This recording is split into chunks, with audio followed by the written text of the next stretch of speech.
A narcissist will never ever admit to being wrong. They will always play victim or play the innocent party in any kind of situation.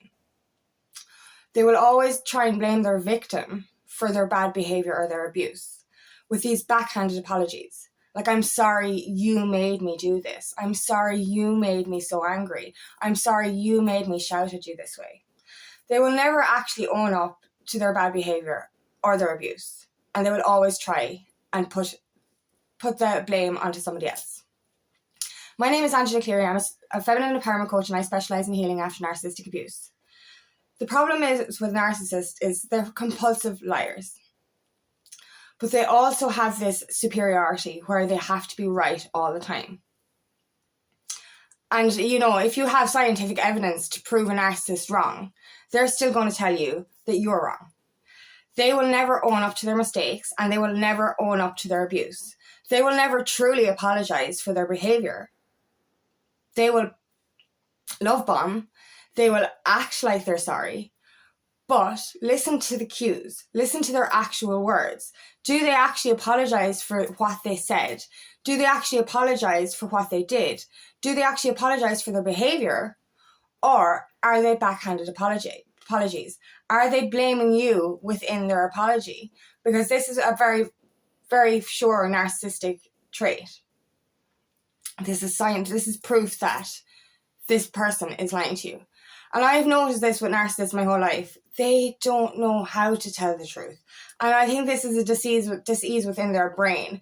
Because you just can't tell a narcissist they're wrong, because they will do everything in their power to make you think that you're crazy.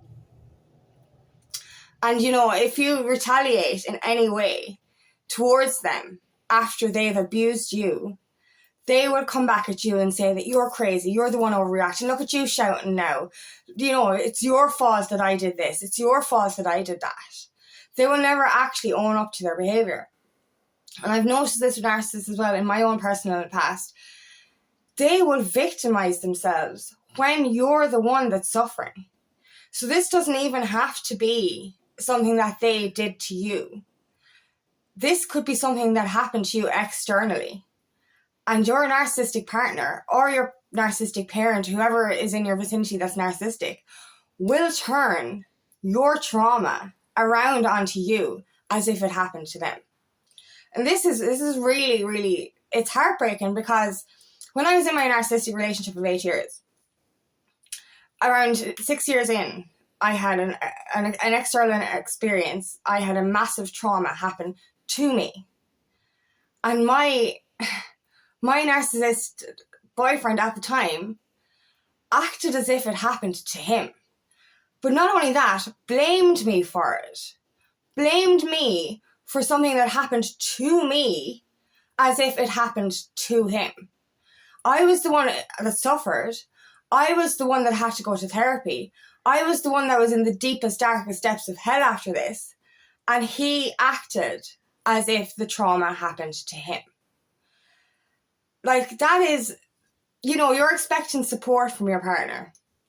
You're expecting comfort, especially when you go through a massive, massive trauma. It's the worst trauma I'd ever experienced. And my ex at the time, he literally acted like the victim.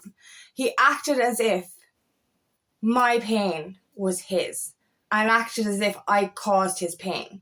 So something that happened to me by somebody else, he actually blamed me for doing it to him, which is completely psychotic. But this is the way narcissists are. They will play victim and will never ever take your feelings into consideration, because it's woe me. They need to feel superior by having all the attention, by being the person who shits all over their victim. The abuser, they can only feel big when they make you feel small. But it's bad enough when they're the ones verbally abusing you or even physically abusing you. And then they victimize themselves afterwards and go, oh, I wish you didn't make me do things like that. I wish you didn't make me so angry. I wish that, you were different, or that, you didn't cause me to do that to you. But they'll never actually say, I'm sorry for doing that to you. They will always beat around the bush. They will always try and make themselves out to be the innocent party. And they'll do the same when they're speaking to other people as well. She made me do this. She made me feel this way. She made me angry. And then they make themselves out to be the innocent party. Like, oh, she did this to cause me to do this. They will never, ever own the fact that they've lied. And that's the thing. The lying as well. They could say something to you, and a split second later, you could say the same thing back, and they would be like, what are you saying? I never said anything like that, and I would never say anything like that. Why would you think I would say something like that? And this will make you question your sanity. This is gaslighting. This will make you question your reality, because you're like, I'm sure that they said this. And, back when I was with my narcissistic ex, he was an alcoholic as well, so I drank a lot. So, with him, it was harder for me to decipher whether he was lying or not, because obviously I was drinking a lot. So if he said I didn't say that, I'd be like, all right, maybe it was just the drink. But with other narcissists, since then, I could just straight away. I didn't drink, and I knew straight away. My mind was clear, so I'd know that person was just after saying something, and I'd literally say it back, and they'd be like, no, I'd never say it like that. And I was just like, you just fucking said it. And this used to drive me crazy. But this is how you spot a narcissist, is listen to what they're saying, and listen to what they're not saying as well. Because their lies, it's just, they believe their own lies. They can't help but actually lie. And they do it so often that it's easy to catch out on. But when you're in the depths of a narcissistic relationship, and you're in that controlled state where they have turned you into a childlike version of yourself, where you're so codependent, and you're actually the person they've changed you into worships them in a sense, because this is what they've done. They've created this little puppet to worship them. And it's not worship, it's codependency. It's like, I can't live without this person because he does everything for me, because he created that. He made you feel so self-conscious about the way you did anything that he does everything for you in a way of preventing you from leaving him. Now this is another thing that's when it's hard for us to decipher the lies. But when we get our mind back a little bit, we can see these lies. We can see this behavior. We can see this victim mentality. And this happened with me. My dad, I don't know if he was, when a narcissist, they're so good at fucking lying and molding this nice guy mentality. How long? We've been friends with narcissists for years, or been in a relationship with a narcissist for years, before we even see or notice that they're a narcissist. And this is male and female. I've had female friends that have been narcissists. I'm like, oh my God, was she always fucking narcissist? Or, did it just happen? And I questioned this with my dad. My dad had energy vampire tendencies. But when I allowed his toxic energy to kind of take away all of my life force energy, I only connected the dots, really, when I started to feel the way I did after my 8-year narcissistic relationship. And I was like, that's the similarity I have here. And I was like, starting to pick up then on the cues, starting to pick up on what he was saying and his narcissistic traits.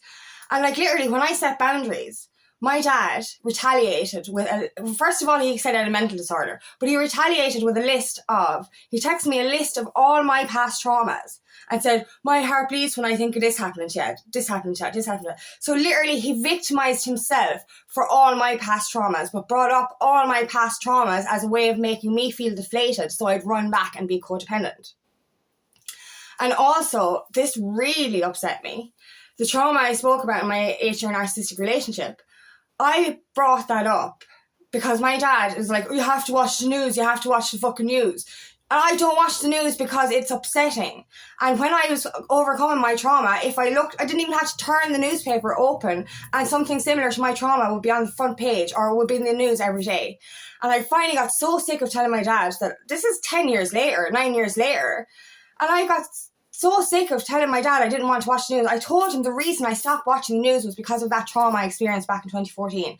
And what did he say to me? He said, how dare you bring that up to upset me?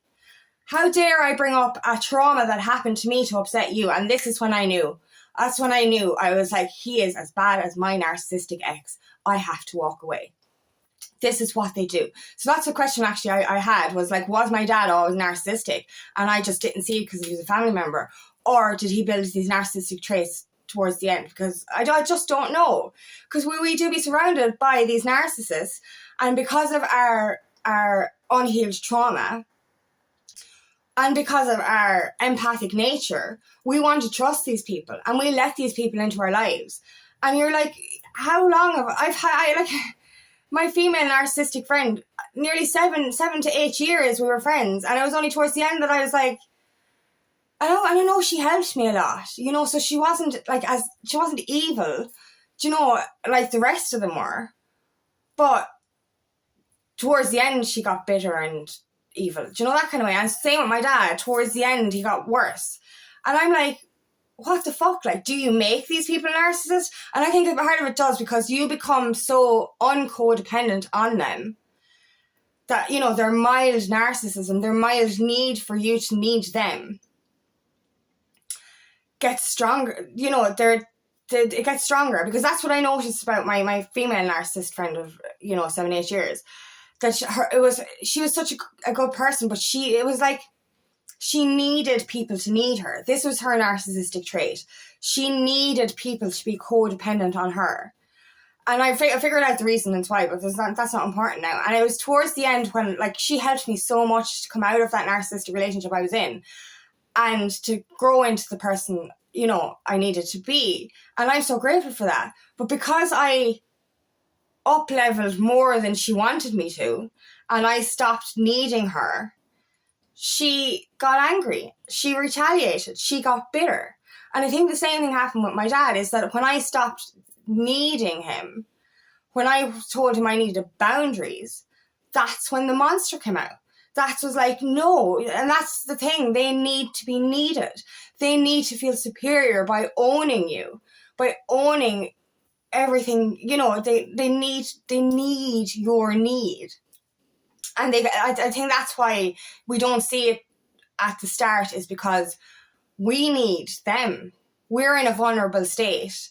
We latch onto them in a sense because we're feeling needy. Our inner child is crying out to be loved, and we latch onto these people, and then they latch onto us. But when we break away or when we become independent, that's when they start to get bitter and retaliate.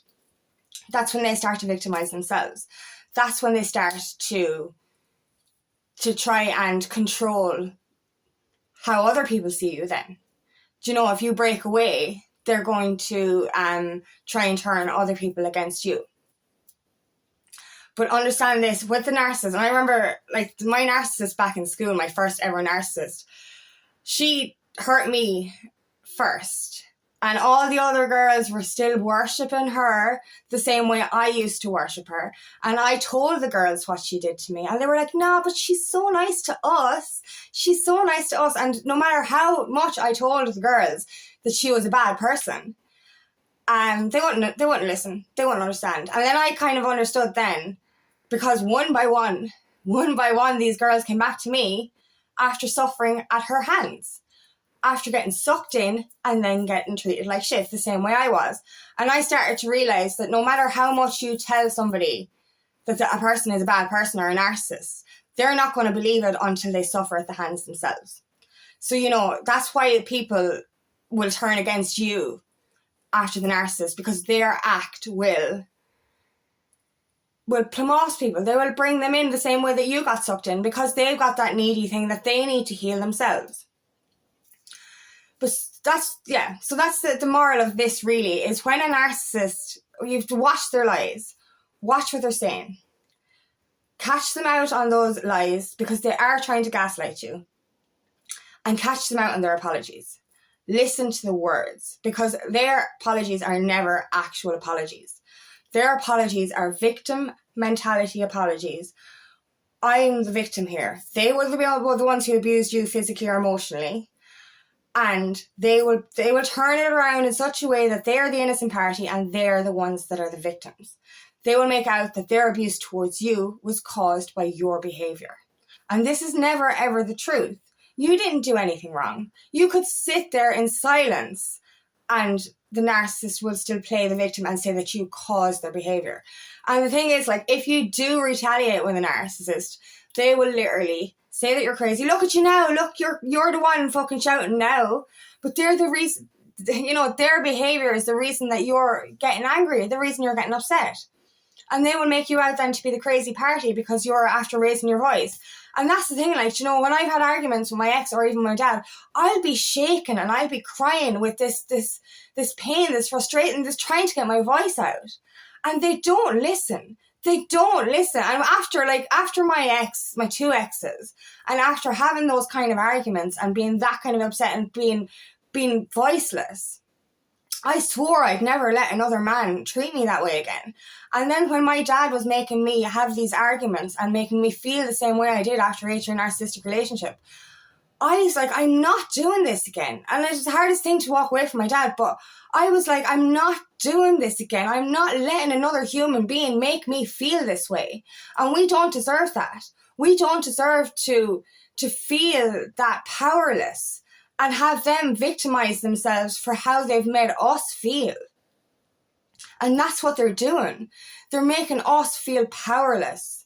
And then when we're actually in the depths of it and we're still in that codependency mode, we will just sit there and take it. And because that's the thing, like, what I noticed in my past relationships as well, is that I'd apologize to them for fear of them leaving me, even though they were the ones to abuse me. You get me? So, like, you're in this powerless, fearful state, afraid to be alone because of the way they've made you codependent. And you apologize to them because you're like, if I just say sorry for their behavior, they won't leave me. I won't be alone. And that's not a way to be. And that's what they're doing by victimizing themselves. This is what they do. They make you feel this powerless and then run back to them, you know, and suck up to them because they, you know, they want the attention. They need the attention. So, like, if you're getting this kind of backhanded apologies, if you're getting them turning into their, you know, making themselves out to be an innocent party, if they're lying after lying and trying to gaslight you, this is all narcissistic behavior. This is what you need to start to see, to start to be aware of, so that you can break free from it, so that you can move away from that kind of toxicity and start to follow the truth in yourself and start to follow your own independence again. Because it's a vicious circle and they will never, ever, ever, ever, ever, ever own up to their mistake. They will never own up to their abuse. They will never own up to their behavior, and they will never fucking change. No matter how many times a narcissist will say they can change, it's a lie. It is a lie. They know how to act. They know how to fucking pretend. They know how to say the right words and love bomb you to make you fucking come back in and go, oh my God, he's changed.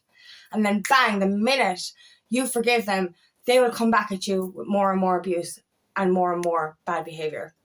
And then they will continue to victimize themselves for nothing that you've done and for everything that they have done. So be aware of this. And if you need any help or advice on your journey out of a narcissistic relationship or post-narcissistic relationship, book me for a discovery call today and let me help you on your journey, because I know what it's like to be in that codependent, needy state. I know what it's like to be there. And I know how hard it is to break out of it. And it's always so much better to have support, because if you try and do it on your own, they will try and suck you back in again and again and again. You need somebody to help you understand that they will never change and that they will continue to lie, and that you need to block them and get them out of your life completely for you to actually break free, because they will continue to try and keep control of you until you actually walk away completely, block them and ignore them, because they cannot change. They're incapable of change and they will never change. So if this does resonate, please like and share, and please subscribe to my channel so I can reach as many people as possible. And if you do need help on your journey, please book me for a discovery call today. And I would love nothing more than to help you on your path.